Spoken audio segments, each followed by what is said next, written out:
Coming up, Jaden will give us a closer look at what that legislation could mean for students, schools, and parents here in Kansas.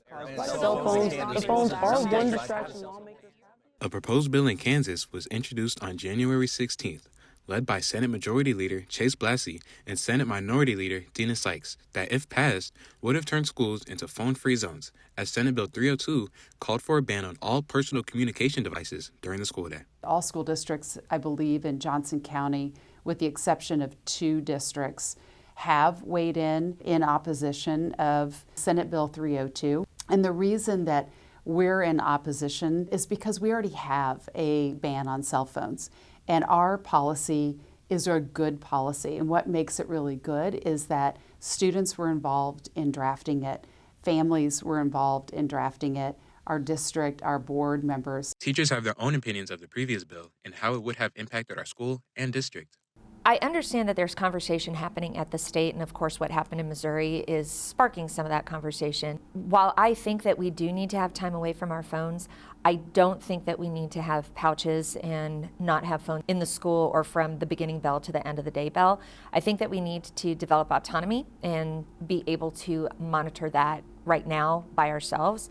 And I think that the current policy that we have is that happy medium, and I would much prefer that than a total ban. Then when you come back in, guess what you will do with your phone? Put it back up. You'll put it back up. All right, so. In some high school classrooms, cell phones are a necessity and create real-world learning opportunities for students on a daily basis. We use our phone for a lot. Sometimes we need to find more information about people or look at polls just to find interviews. We use it every day. I can't imagine how difficult it would be to schedule interviews, especially with students.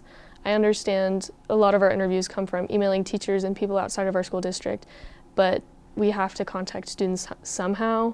We have to use Instagram to post somehow, and our phones are the only way to do that because we don't have Instagram, Twitter on our computers anymore. On February 9th, the Kansas House Committee changed the bill from a mandatory ban to a recommendation. It is believed the change came due to pushback from students, parents, and school leaders. I mean, they can always contact their state representatives and their state senators.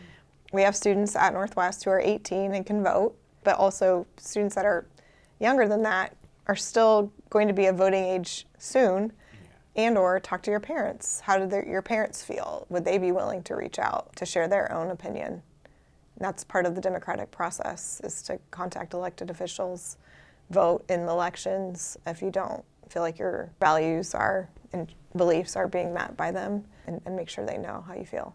The other component that we opposed is the bell to bell, because we can't count passing periods and lunch breaks and time outside of the class are not counted as instructional time. And we feel pretty strongly that students should have the capability of using their device during passing periods, during lunch. That is your time to do that. It's not instructional time. People have a strong voice, and this change is proof that they can have an impact. This is Jaden for Husky Headlines.